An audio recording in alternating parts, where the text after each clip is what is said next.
My name is Maureen Blair, and I'm the Director for University Housing Services, and I'm so pleased to welcome all of you to the Walker and Dunn-Barton Time Capsule Celebration. For those of you that were able to participate in the grand opening celebration for this beautiful facility a few months ago, you know that bridging the past and present was a theme, and today's occasion continues that. As we begin today's ceremony, I would like to introduce a few special guests. We are honored to have Betty Kinzer, a member of the Board of Trustees, with us today.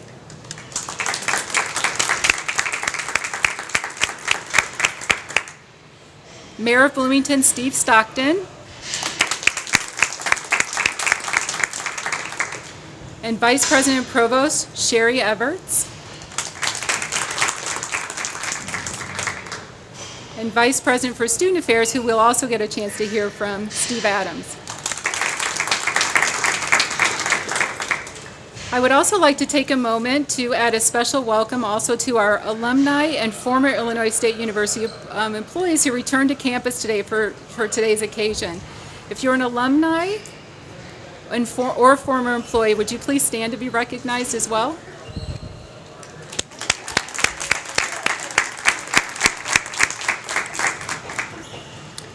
For many of us, we can easily picture Walker and Dunn-Barton Halls as they stood and served the campus for more than a half century. For today's students, they know these buildings only as a part of our historical landscape. For our first speaker, he has much more than a passing acquaintance with these buildings, given his longevity of serving the campus. Please welcome a person who has provided leadership, inspiration, and guidance as we have worked to implement the long-range housing and dining plan, as well as ceremonies like this one that serve to honor our institution's rich heritage, the Vice President for Student Affairs, Mr. Steve Adams.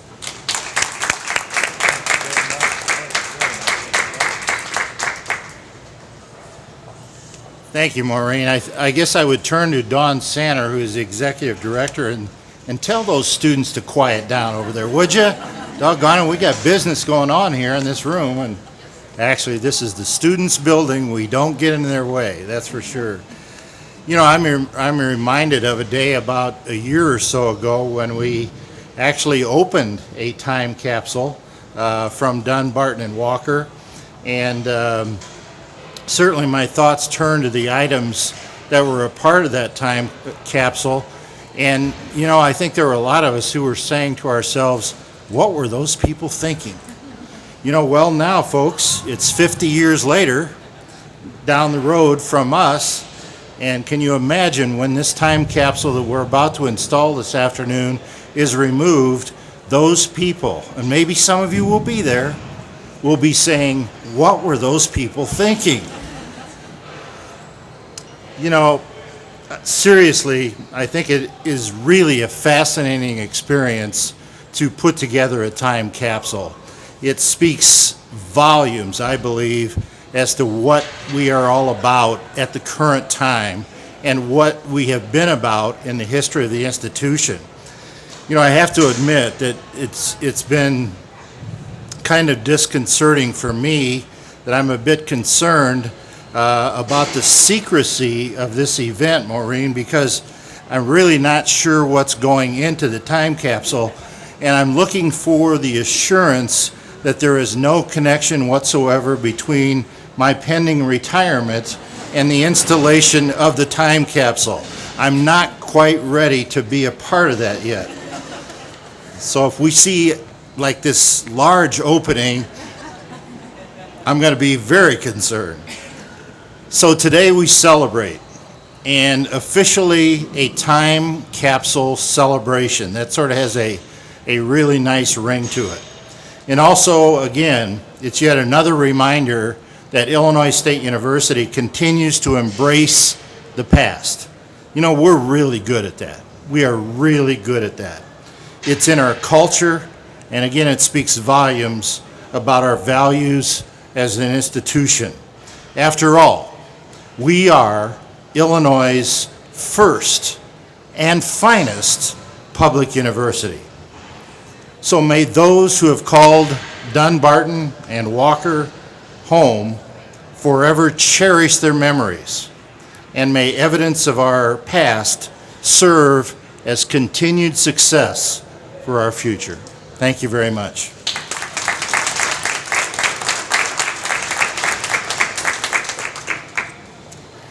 Well, Steve, while I can provide no such guarantee for future celebrations of your pending retirement, I can assure you that a list of all contents of this time capsule are over there to be viewed, and I think that you'll agree that you're safe, at least for this ceremony.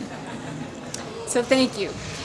The reason for today's ceremony is a tribute, as Steve said, that celebrates the structures that were once Walker and Dunn-Barton, but even more importantly, it honors the experience that those bricks and mortars provided for thousands of residents over the years. I'm so pleased to introduce one of those residents as our next speaker.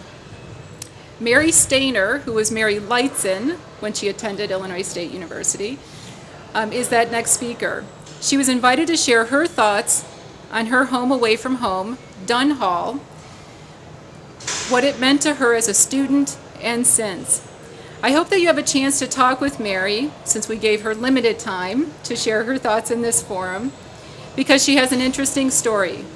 She came to Illinois State University from a farming family in northern Illinois and majored in special education, though it wasn't called special ed at the time.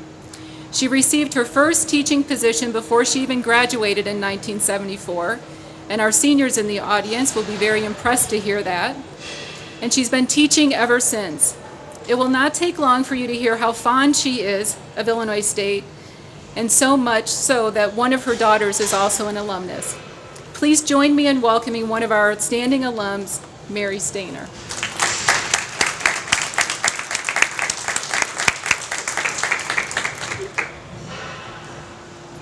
Good afternoon, everyone. I'm so thrilled and honored to be here to be a part of this celebration. What a wonderful facility it is. I'm kind of jealous that we didn't have something like this back in the 70s. I'm here today as a former resident of Dunn-Barton. I entered the halls of Dunn-Barton in the fall of 1970 at the young age of 17. Yikes, that was 41 years ago. But in some ways, it seems like only yesterday. My first memory of the residence hall is the milk machine.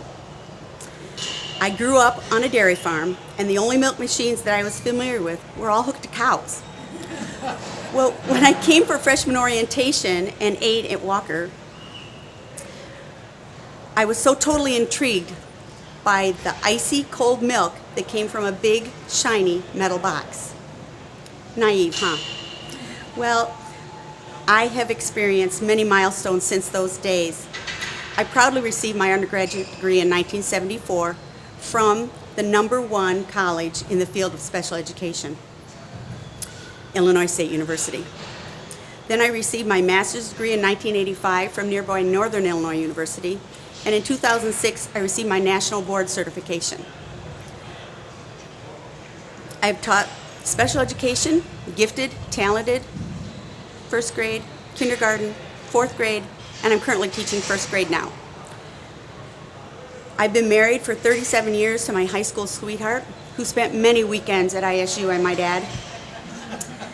We have 2 terrific daughters, one an ISU grad from the year 2000, and 5 fabulous grandchildren. All of these wonderful blessings make me who I am today, regardless of where I have been and where I have yet to travel. My fondest memories are right here at good old ISU, specifically Dunn and Walker. I met my dearest friends on 2nd floor of Dunn.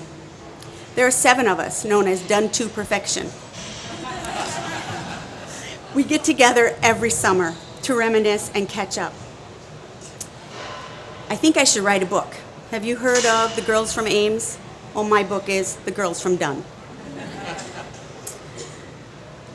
Although we live hundreds of miles apart, we know that we are always together in our hearts and on our speed dials, on our cell phones.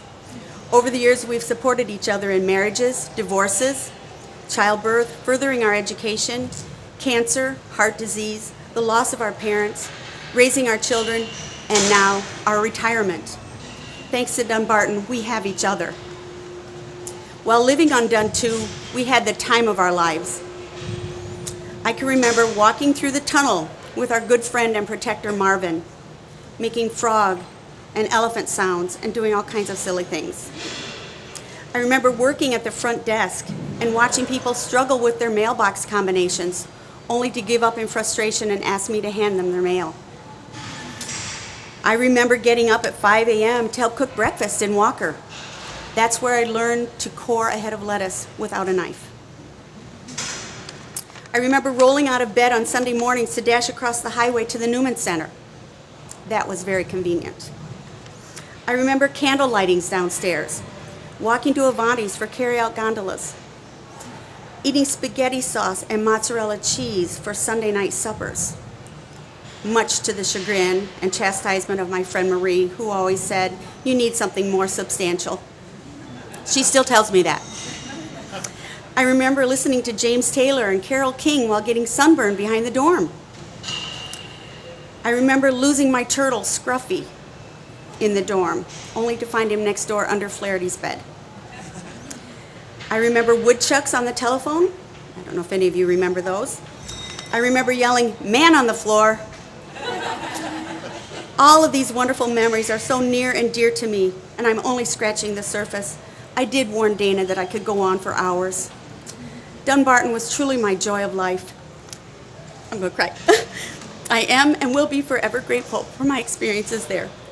And to close, I would like to quote one of my favorite comedians. Thanks for the memories.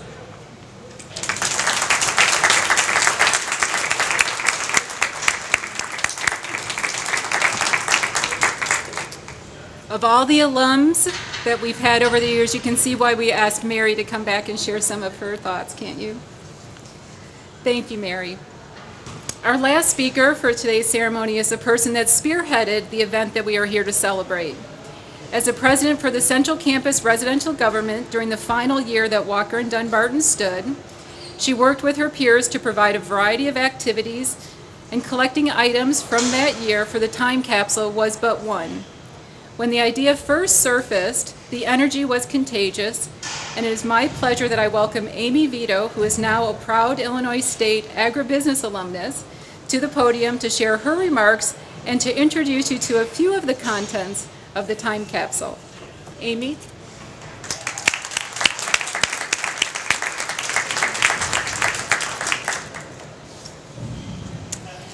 Good afternoon, and thank you for joining us today for this exciting ceremony. As Maureen mentioned, my name is Amy Vito, and I served as the last president of Central Campus Residential Government, also known as CCRG, during my sophomore year of college. I lived in Walker Hall for 2 years and enjoyed every minute of it. As I mentioned, I had the unique opportunity to serve as the last president of CCRG, a resident-run student organization responsible for the programming, policies, and education for Central Campus. As the year began, the CCRG Executive Board, along with the Residence Hall staff, began to think of ways we could honor Walker and Dunn-Barton Halls. It was important for us to be able to remember the buildings as well as the residents who called Central Campus their home for 50 years. One idea that was brought up immediately was to create a time capsule, primarily constructed by the residents of Central Campus themselves. Once introduced to our General Assembly, the idea was widely supported and became the talk of Central Campus as we neared the end of the year. During its last year, it was exciting to see so many previous residents come to the halls and take their last visits of Walker and Dunn-Barton. With every visit, there was a story, just like Mary's, about when they were a student and their experiences in Central. The current residents of Central Campus wanted this history remembered as well, and what better way than to capture them in the time capsule to be unveiled to a future generation. I hold my own fond memories of Central Campus close to my heart. I remember moving into my room starting my freshman year. I was so excited to live on the 3rd floor near the RA's room and above the front door of Walker Hall. Meanwhile, my dad wasn't exactly thrilled he was going to have to haul all of my things up 3 flights of stairs in an unair-conditioned building in August. While the lack of central air, no elevators, and a single-sex building turned people away from Central Campus, that's exactly why I loved it. It had that special old-fashioned feeling that drew me in and kept me there for 2 years. As you can see from the displays around us today, we have worked very hard to paint a colorful picture of the year 2008. Something the CCRG Executive Board was passionate about including, besides personal letters and pictures, were pieces of technology to show what was used in 2008. I went on a limb one evening and asked my General Assembly if they had any iPods, cell phones, or video games that they wanted to donate to the time capsule. I was greeted with blank stares, not much to my surprise. Who wants to give up their cell phone for a time capsule? Instead, the executive board came up with the idea to use eBay to buy old broken iPods and cell phones that we could include in our time capsule. I don't think any of us will forget the time we spent our executive board meeting huddled up around our office computer, bidding on that broken iPod until the very last second, and losing it to someone who was willing to pay $45 for it. One other item that's included in the time capsule that is very special to me would be a personalized keychain, which was created by CCRG Vice President Shannon Kemp.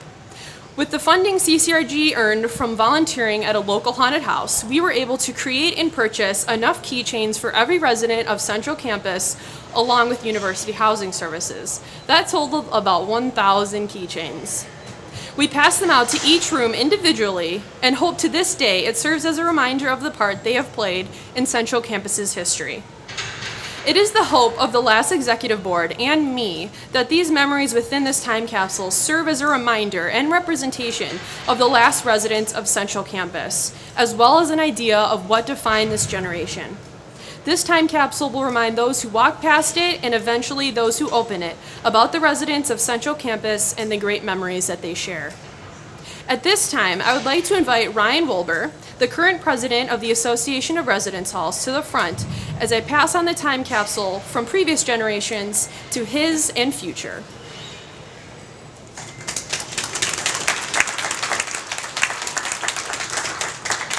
And I'd like to ask that Mary and Steve also join them as they unveil the time capsule.